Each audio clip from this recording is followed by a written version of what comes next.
Covering the Universal Orlando Resort for over 5 years, you are listening to the unofficial Universal Orlando podcast.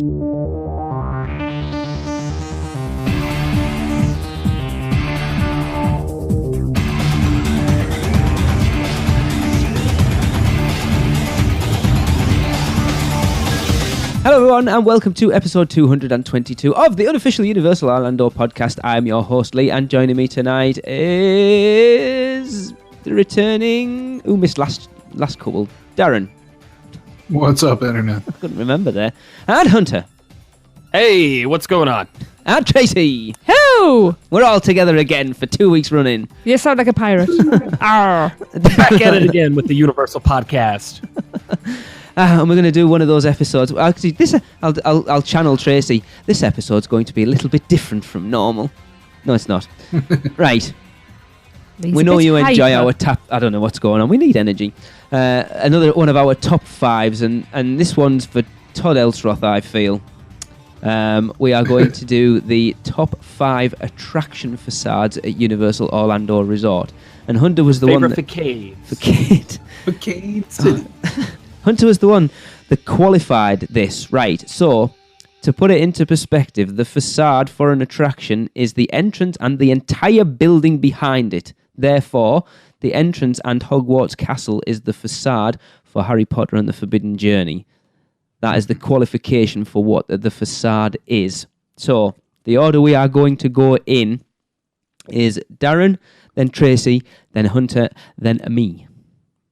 Then me. Now you're Italian. So you need to It's me. give me your number 5s and why.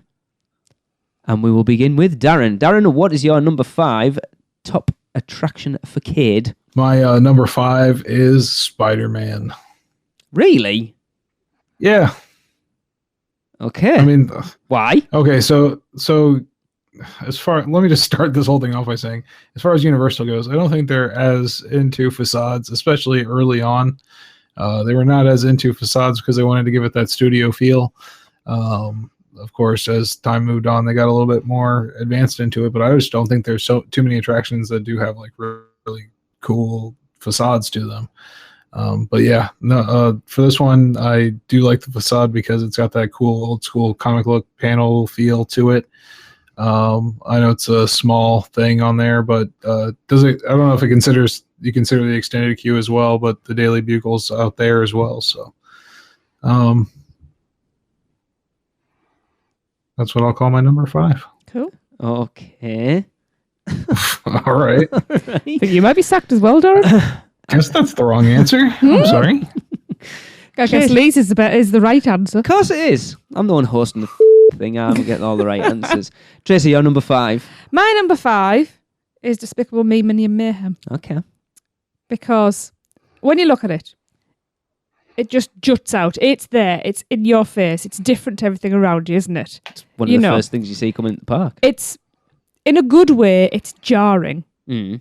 You know, and it, in a little way, it reminds me of the Monsters House on 1313 Mockingbird Lane. You know, it stands you out. with your bloody research. No research needed, thank you very much. I'm a Monsters fan, so shut your cake hole. You know, you've got all those little cool touches. There's the big V. Is it an Airstream? That big. I don't know what. I think it's Gru's based car's on an called. Airstream, isn't it? Mm-hmm. You know, you got that parked in the garage or garage, depending on which side of the pond you're on. It's just a fun, bright, tacky facade. You know, whenever I see it, it never fails to bring a smile to my face, even though I'm not bothered about the ride itself. Because you're not waiting 50 minutes to get into it. Well, no, to be honest, I like everything about that. I like the facade. I like the initial queue. The second holding area is great. The ride itself, And after that, you know, but yeah. Minion Mayhem. That's my number 5. Interesting. I think you like that one, Darren. Hunter. Your number 5, please. So, kind of piggybacking off of what Darren said, you know, Universal doesn't have... I was kind of going through my list and I was looking at all these pictures I've taken throughout the years. Universal has some awesome facades, and when they do it, they do a really good job of doing them, or making them, or putting them up, however you want to refer to that as. but kind of in the early years, didn't really do that.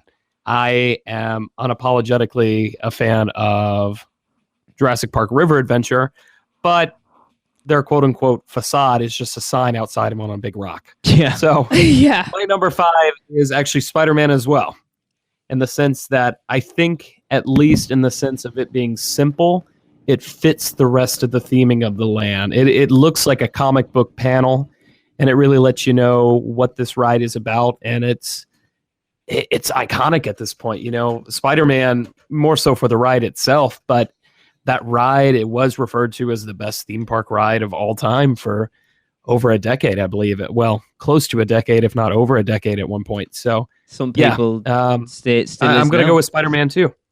Spider-Man 2. Yeah. I really liked Dr. Octopus in that one. Tobey Maguire, he was great. I am agreeing with Darren that The Amazing Adventures of Spider-Man. So yes, I am voting for that one as well. Interesting. Awesome. I will not discuss the facade for the entrance to The Amazing Adventures of Spider-Man. Right, my number 5, and I'm probably going to get shot at this point then, is Gringotts. It's your number 5. That's terrible. How is that your number 5, Lee? Because it's not particularly exciting for me.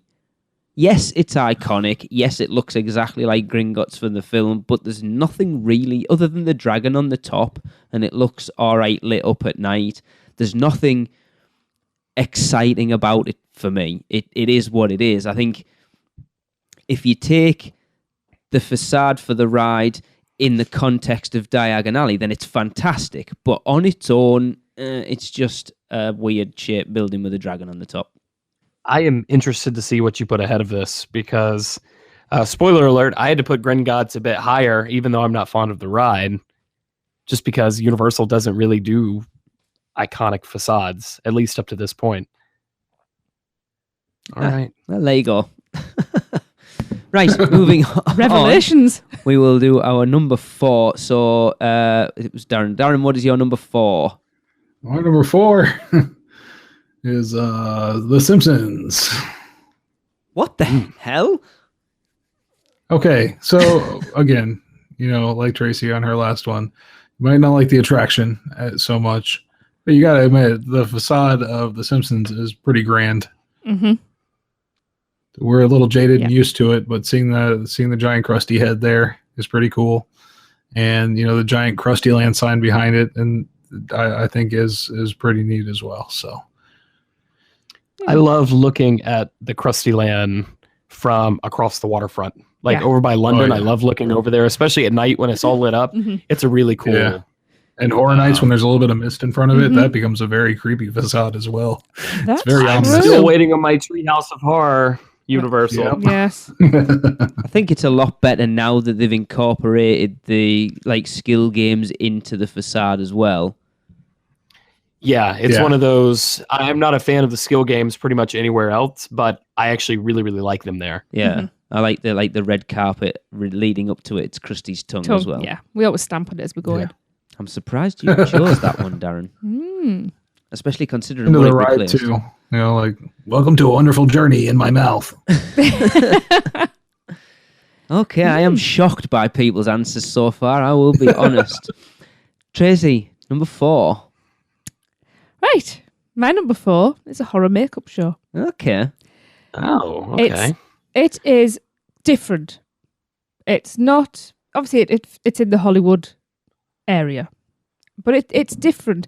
It's a gorgeous building when you look at it. Pantages Theatre, isn't it? Yeah, it's elegant. It's Art Deco style, which is one of my favourite architectural, and artistic styles anyway. People, it's gone back to the old soapbox. Stop and look. Take in the details. When you look at this facade, the detail is absolutely astonishing. And I don't get enough time really to stand and just have a look at it and take it all in. It's only when I've looked at photographs that I've realised how much more and how much I've missed as well. And I'd like to think that I take a lot of stuff in. You know, and it's just a bit of silver screen glamour. And of course it houses a horror makeup show, which is absolutely awesome.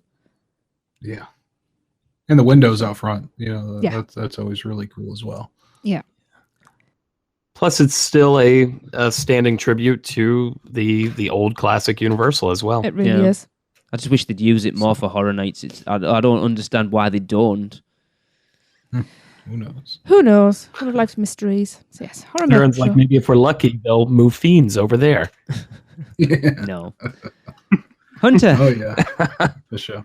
Yes. you're number 4. Number 4. Number 4 is it's actually a very simple facade. It's probably the one that's got maybe minus Spider-Man the least going on with it.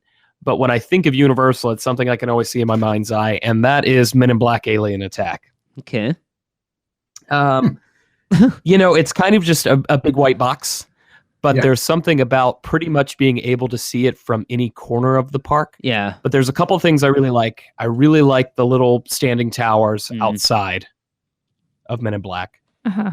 But the real reason it's even on my list whatsoever, and I actually bumped up Simpsons to put this one there.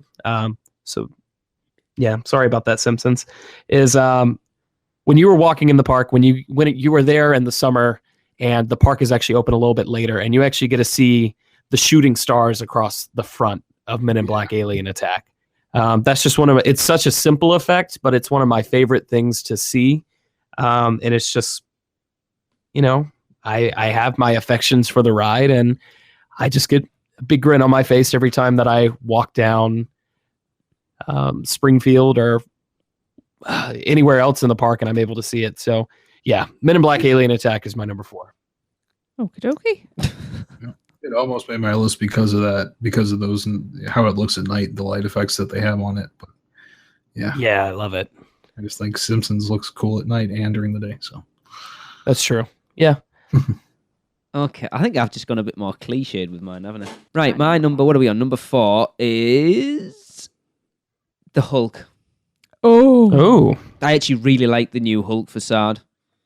with the statue and the old track. Yes, and that's one of the big things. The statue's pretty cool.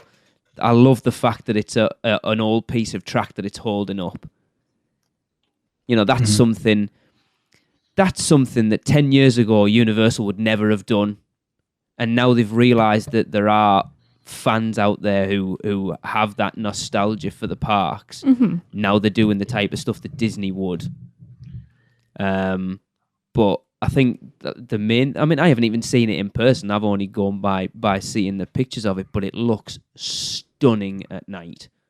It really does. That's one of the things that Universal seem to be adding a lot to their attraction facades and stuff, because, yes, they are doing things a lot more elaborate now than they used to. I agree with what all of you have said, that you look back at the attractions that have been in the park longer than sort of the last 5, 6, 7 years, they're not particularly for how elaborate Islands of Adventure is. The facades for most of the rides in that park are pretty bland, let's be honest. Yeah. But now that's what people expect, and I think the Hulk is stunning. I really like it. And let's be honest, as it was before, it was cack.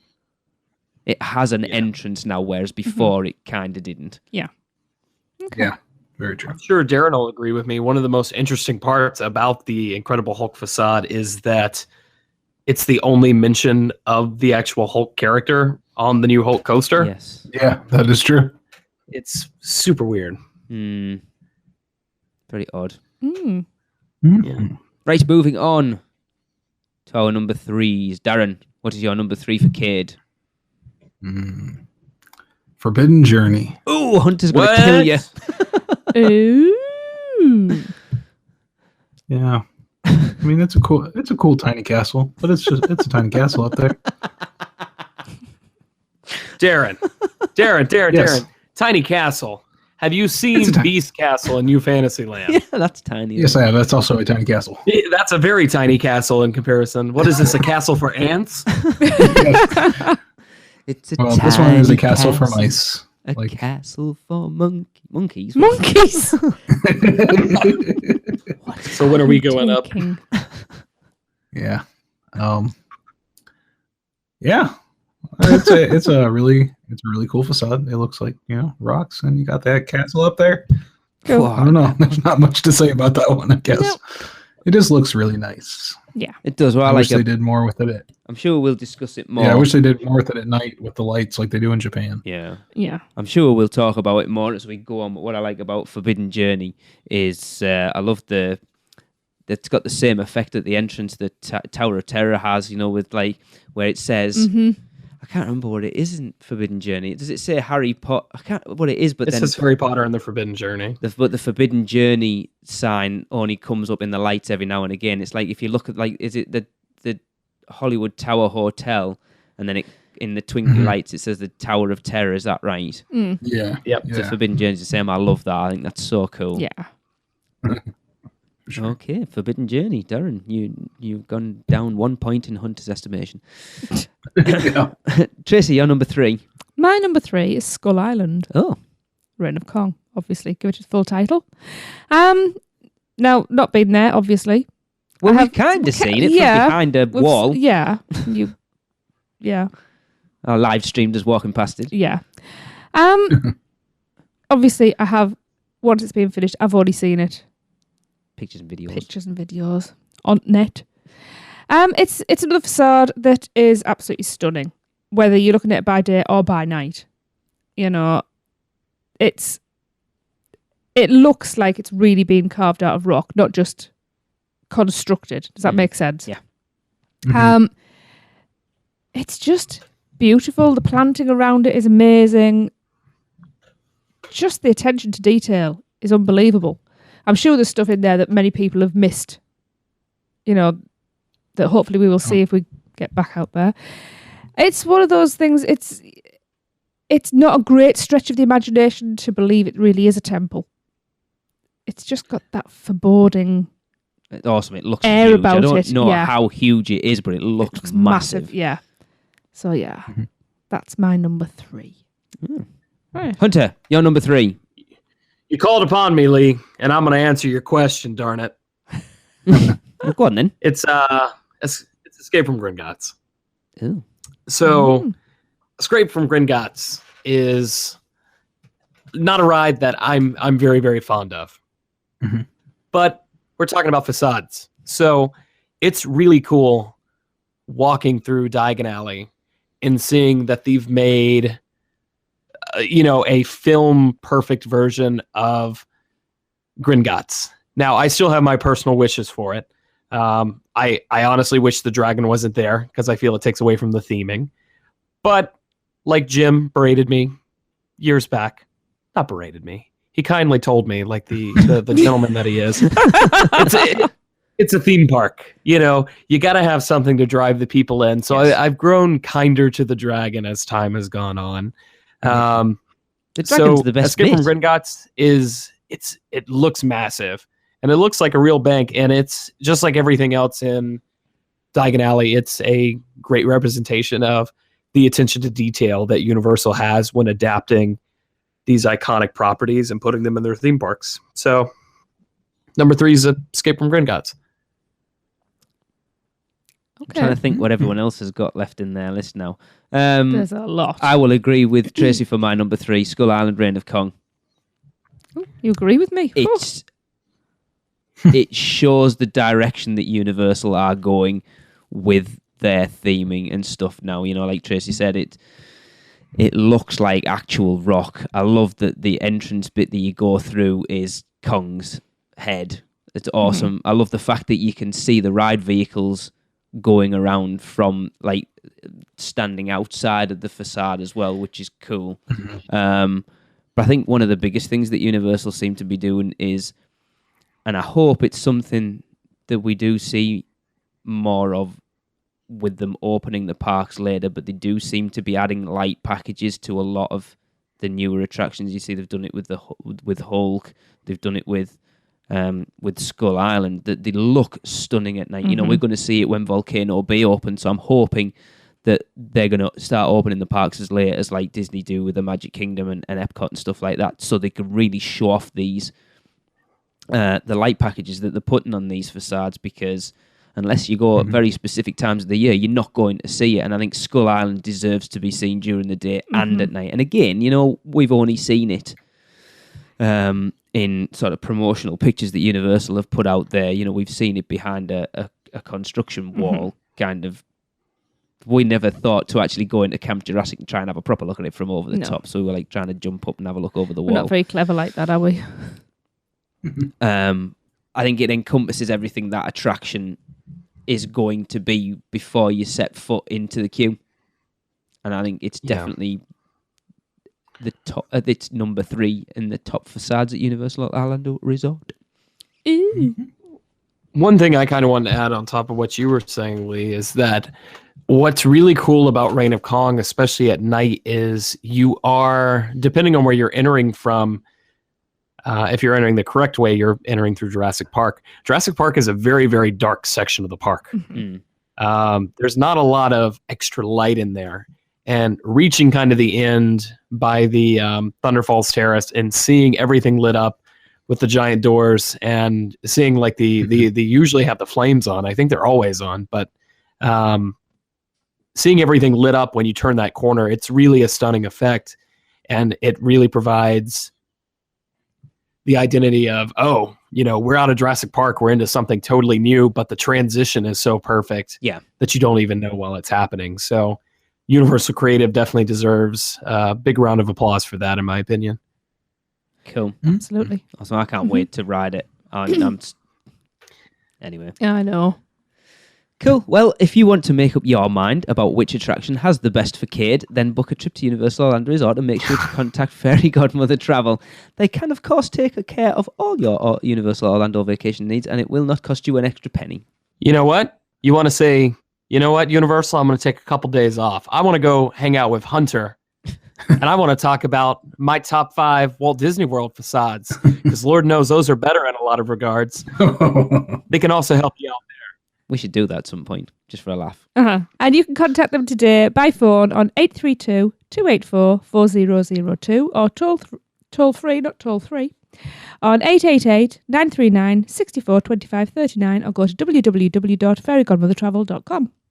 And please let them know that you heard about them because of the UUOP. Every referral made through us helps us continue to bring you the best weekly Universal Orlando podcast. Right. We will move on to our top 2 facades at Universal Orlando Resort, and we will begin with our number 2. And Darren. You just called Darren a number 2? No. That depends. I might do him. It depends what his number 2 is. My number 2 is Gringotts. What? Even Hunter yawned. Gringotts. Yes, Gringotts indeed. It's a nice, cool building, and I don't know. I feel different than Hunter on this one. I really like the dragon on the top. I like the fire burst effect and the effect that it has on the crowds outside. Yeah. I think it's a really cool element, and I think it really ties everything together in Diagon Alley. I think it just gives you that feeling that there's constantly like an event going on, like an event happening. So it gives it an energy that Hogsmeade doesn't have. Yeah, certainly. And I like that there's like some things there that, like you think that's the dragon going off, but it's just the train passing by. Yeah, we've done that a few times. Yeah.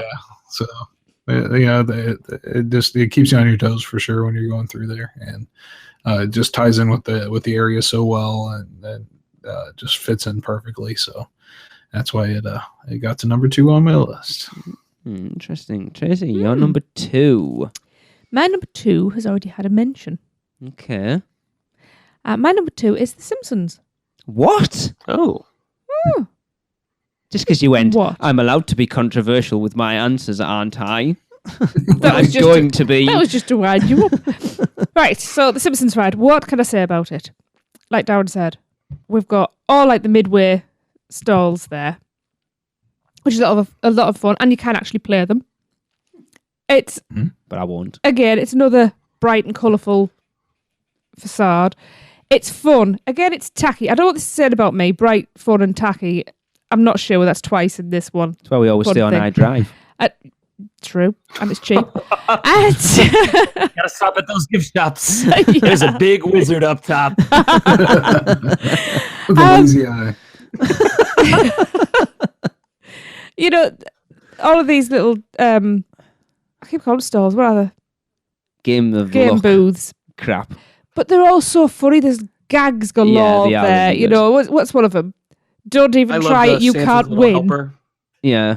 Yeah, but even down to like the stroller parking is Maggie in a pushchair. Or the obviously- height thing Yeah. is Itchy and scratchy. yeah, with the mallet, 'cause we've got a picture of Jade doing the pose underneath, like she's getting whacked on the head from Yeah. when she was about 5. When I could manipulate her, you mean? Yeah. I mean, ask her kindly to do things.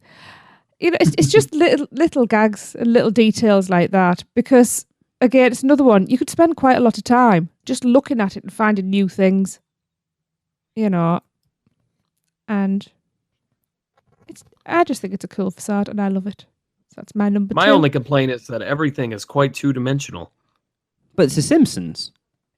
Two-dimensional cartoon is the word I'm looking for. Okay. All right. Glad you all pick up on it. Go on then, Hunter. What's your number 2?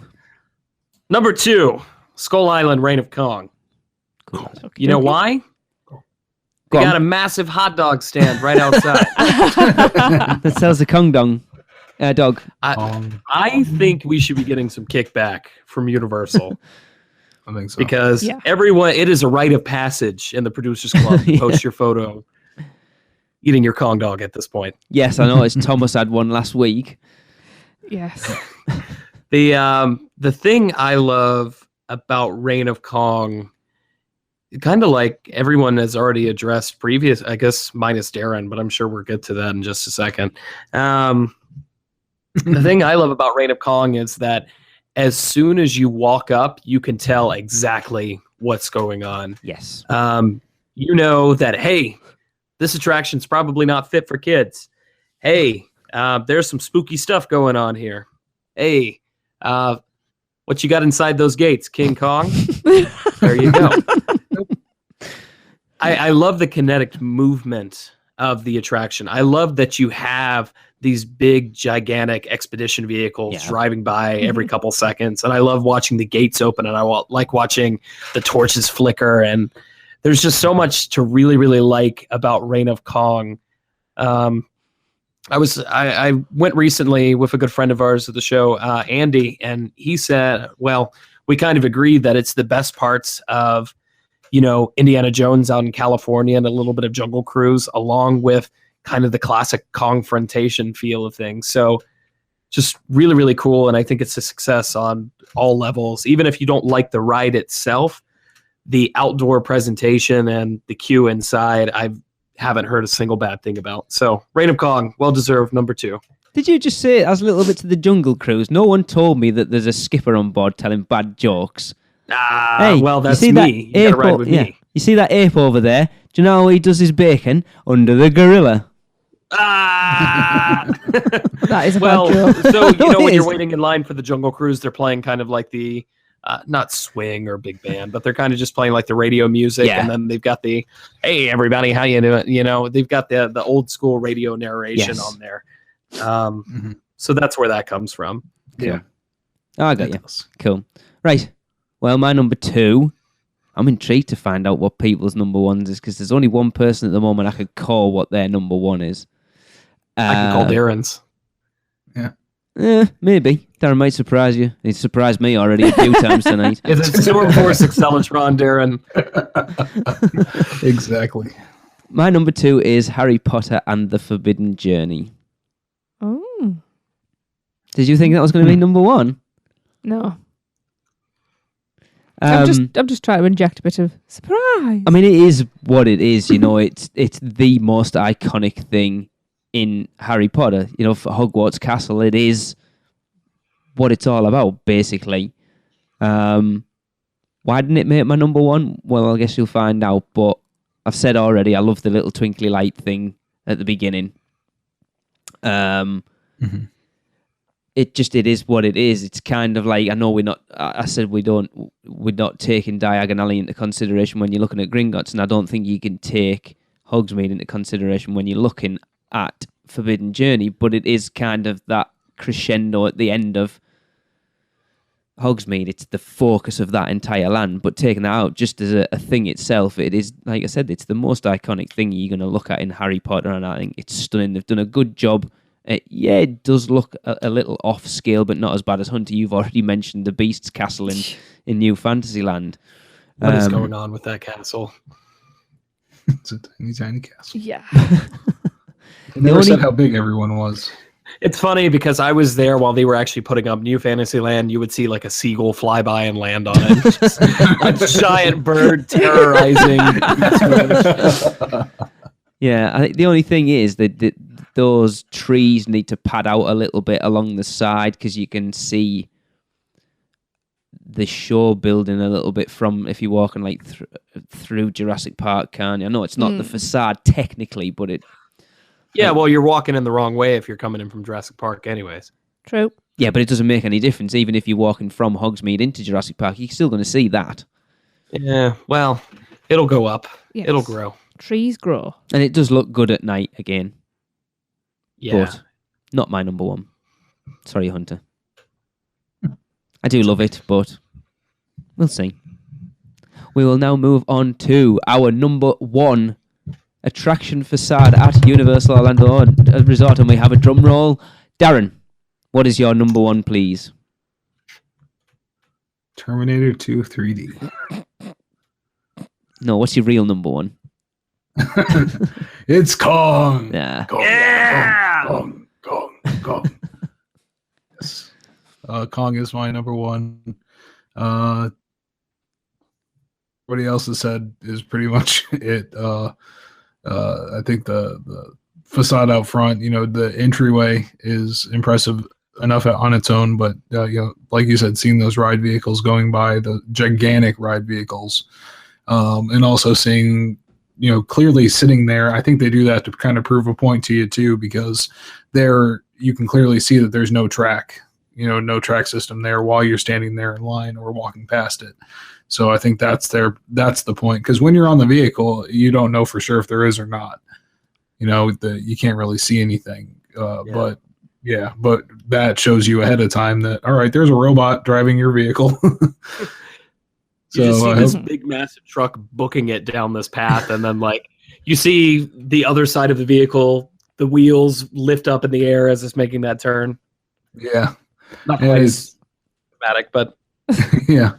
And the only other thing I can compare that to, I guess, I don't know which other facades have the ride vehicle actually come out and around it, but like Test Track. Yeah. When you're going up there and you see the ride vehicle speeding by out front, it's kind of cool. It lures you in, and I think this definitely does the same thing, but just with a totally different feel for it. But how it integrates into Jurassic Park and how it very, very easily kind of melts into it is definitely effective, and just every element of it looks really cool, aged perfectly, and the art team did an amazing job with it. So yeah, I can't wait to see it in person. Mm-hmm. Yeah, and the ride building just totally disappears unless you're actively looking for it. So. Yep.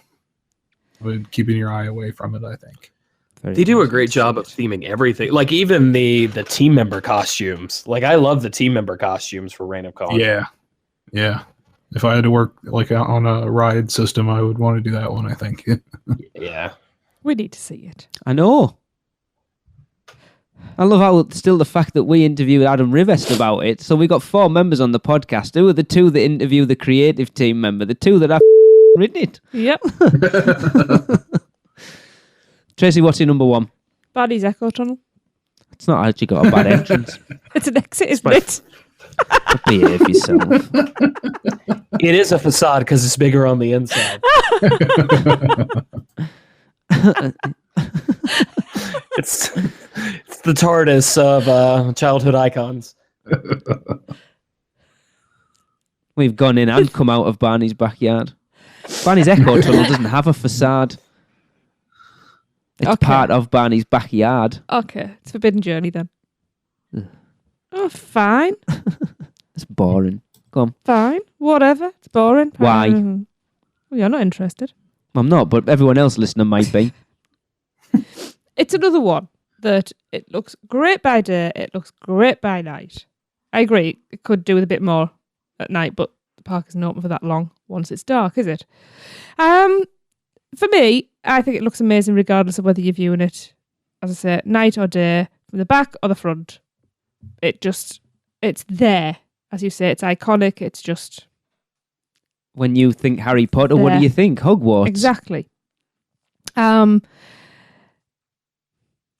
it's quite imposing. It's beautiful architecture, if you can call it architecture. I know it's not real architecture, but you know, it's just breathtaking for me. As you said, there's a little touches, the twinkly lights, as you call them. I love the boars that stand atop the pillars at the entrance. The winged One of my boars. favorite little details. I think they're fabulous. Yeah. You know, and it's just, you know, when you're walking along the pathway as well, you don't doubt for a second you stood next to a giant rock, do you? No. So, for me, it's Forbidden Journey's my number one. He's got a face on. No, I'm fine. It's just, yeah, whatever. Go on then, Hunter. Back her up. All right, so I'm going to back you up, Tracy. Good, thank you. Because I am also gorgeous at night and in day and front and back. So obviously I'm going to give Forbidden Journey my vote. One thing that nobody's mentioned, at least I don't think anyways, is that for me personally, and I think a lot of people feel this way, the entire facade for Forbidden Journey is not just Hogwarts Castle, it's Hogsmeade lining up right in front of it as you're walking through the actual theme park land. No, we've already had this conversation. That is not part of the facade. So the facade is interacting with those elements, though. So Yeah, the it is, amount of but that's- planning No. that someone has to do when you are walking in from crap. When you were walking in from what's that section of the park that needs to go away because it's empty? Oh, Zeus Lost Landing. Continent. Oi! Yeah, Lost Continent. Lost Thank you. frame of mind. Oh. That Ooh. castle looks life-size in the distance. It is one of the most effective uses of force perspective that I can think of in any situation. Just period. But even as you get up closer, as you reach the end of Hogsmeade and you make that turn and you get the full castle reveal, which is why I always say enter that way if you can. Yeah. I don't think there's anything quite as magical in any of the Universal theme parks. Sure, Reign of Kong is more impressive as far as you've got all these elements. You've got these massive vehicles barreling down the street or down the road, and you've got these giant gates opening up. But as far as, especially like Tracy said, at night, turning the corner and having, you know, Hedwig's theme playing in the background and just the castle revealing itself with a little bit of lights that they have, there's nothing quite like it. And every time I make that turn and everything lines up perfectly, you know, I just kind of stop in my tracks and go, wow, I'm so fortunate enough to have visited this place, you know, dozens of times and still get blown away every single time. So no other facade and Universal property has that effect on me. So I think it's a well-deserved number one.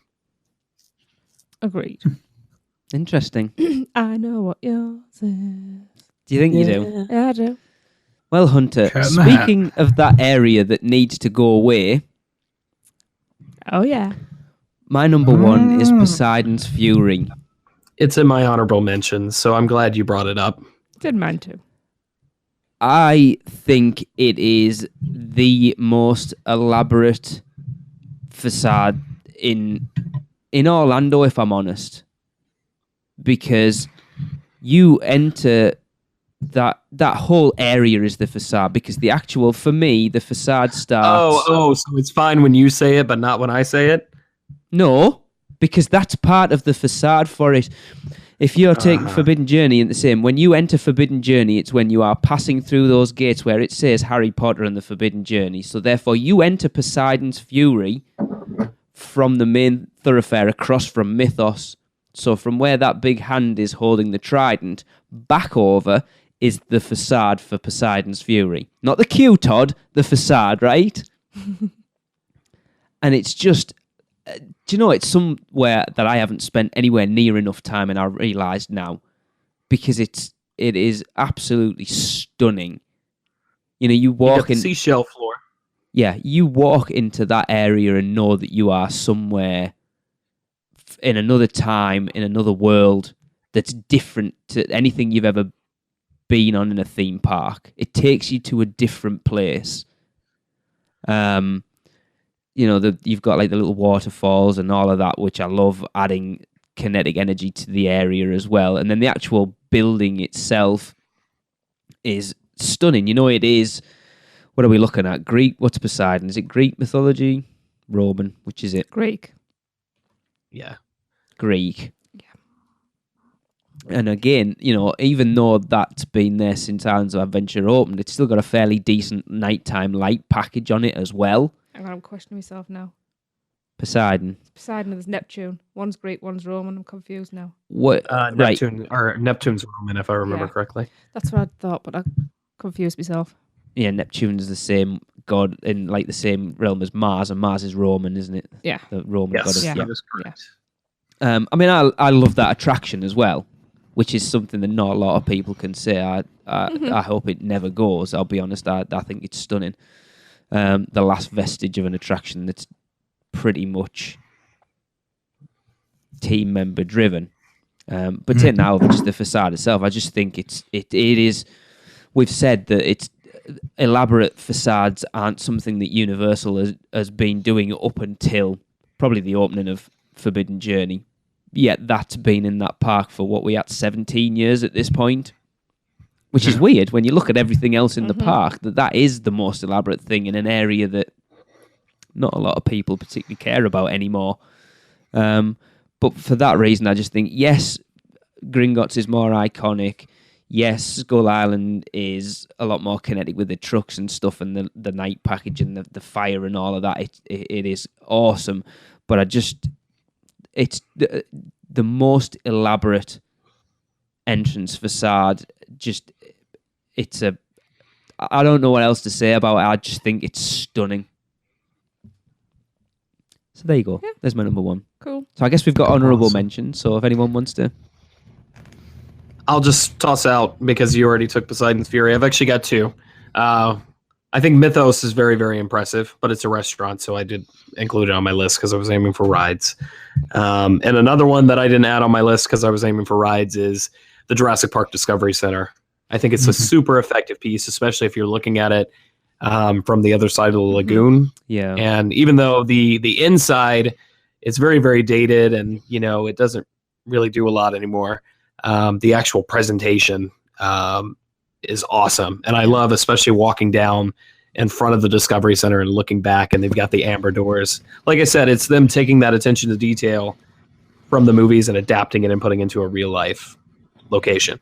Well, the Discovery Centre's fair game because we did say attraction rather than ride Yes. facade. So me and Tracy actually discussed it. That was a limit I put on myself. Right, yeah. Because it could have been fair game if you'd wanted. We actually discussed it when we were talking about we didn't really discuss our list. You know, it's as iconic as Gringotts and Forbidden Journey, but yeah. Anyone else got any? I also have Poseidon's Fury on my honourable mentions. Again, both night and day, it looks stunning. You know, as you've said, the attention to details are unreal. It simply just didn't make the grade due to the others being placed higher. They have spoilt it a little bit, actually. We noticed when we were out there last year that they seem to have painted certain bits on it, like really gaudy red and blue colours. yeah. I'm not quite sure what that's all about. I think it's like there's like a beaded wristband round the arm holding the trident, and they've painted that like red and blue, and it's like, what the hell? Yeah. I don't know. Any other Yeah, the only honorable mention I had was the Hulk Mhm. with the new statue set up there. I really like that. So Yeah. Yeah.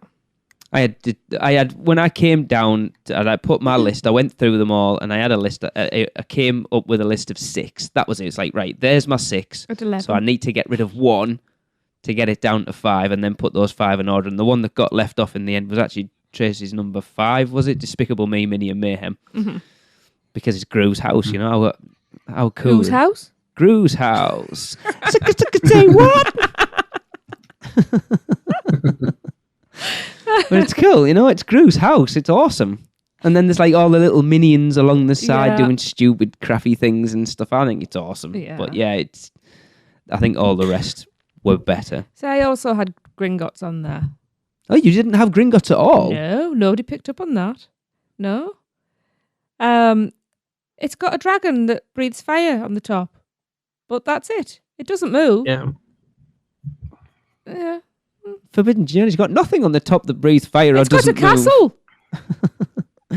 Yeah. What Castle else do you doesn't need? breathe Fire though. It's got Hogwarts. What else do you want? Exactly. It's like Yeah, I want Hogwarts to iconic. breathe fire. Yeah. There's some I wanted Dementors to open it up floating like around Monster it. House. Oh. Harry's moving castle. I will admit, It's one thing that's Spider-Man though. in particular. Oh, sorry, Tracy. I didn't want I to just said that. walk over you. No, you can talk over me because I was actually admitting to forgetting about Spider-Man. I didn't forget Okay. it. Let's just say I Spider-Man. just wanted to say, like, it was especially apparent to me after doing like this whole month of Halloween Horror Nights and everything. Just like there was more facade work during Halloween Horror Nights than it felt like there was in the parks themselves. Yeah. In some corners Very of it. true. Like Tomb of the Ancients, and it's like, well, why can't you just do this for your stuff that's here all the time? Yeah. But that's changing. So I mean, you look at, to talk about Horror Nights, last year, the Body Collector's facade was amazing. yeah, Mm-hmm. And that's a temporary thing that's chucked up for like 6 or 7 weeks, and then they rip it down. What the hell? Yep. Ugh. that was me walking through Ghost Town the other day, sobbing. Oh, I need to. I'm like gutted. I want to go back out there for Horror Nights again, Tracy. We need to go next year. Don't tell me. Cool. So there you go. Our top facades for the UUOP team was Tracy and Hunter had Harry Potter and the Forbidden Journey. Darren's was Skull Island Reign of Kong, and mine was Poseidon's Fury. So I think we were all... Actually, I was quite surprised. I expected a lot of our list to be very, very much the same, and they were sort of half the time, but there's a lot of stuff in there that I was surprised. I did not expect anyone else to pick Spider-Man. So, Darren, thanks for getting me on that one. I would never have expected The Simpsons to have been in there, I'll be honest. Especially from Yeah. Darren. I don't know. Yeah, likes to It's a surprise. grand facade. There's a question for you then, Darren. Had The Simpsons not been there and it's still been Back to the Future, would you have picked that facade in your top Probably 5? not. It's not the fancy. When Back to the Future was there, it wasn't incredibly impressive facade either. So Yeah, it was pretty terrible. Off the back of this, I do have an idea for our next top 5. The worst facade attractions. Exits. Exits. No, all the exits are terrible. I couldn't even tell you the exits. Well, most of them exit through the only gift one shop. good You mean like Gringotts, how you take an elevator to the bottom, then you walk down a bunch of stairs, and then you're back Well, on. Yeah, and then you Ground go up a level. ramp, down some steps, and you're up in the same level you were when you got on. Man. Now we're just nitpicking. Best gift shops then. 9 miles. That's basically Walk up what you 9 do. miles. That's what that's. I confirmed it on my Fitbit. It's crazy, but it's true. It's a quick 9 mile ascension. Yep. Take that, Disney marathon runners. Right, before this gets any more stupid, that will wrap up our top 5 attraction facades at Universal Orlando Resort, and also wrapping up episode 222. So for Tracy, Darren, and Hunter, I have been Lee, and this has been the unofficial Universal Orlando podcast. That's it for another unofficial Universal Orlando podcast. Make sure you never miss a show by subscribing on iTunes, and while you're there, please leave us a rating and a review. Listen to us on Stitcher, Google Play, and all your podcast apps. Email us with any questions or comments to podcast@uuopodcast.com, or even better, record your message at speakpipe.com/uuopodcast. Follow us on Facebook, Twitter, Instagram, YouTube, and Pinterest, keyword UUO Podcast. Check out our blog for even more content at uuopodcast.com. And finally, our sponsors, Fairy Godmother Travel, are here to help with all your Universal vacation needs. So check them out today at fairygodmothertravel.com. Well, that's a wrap. See you next week.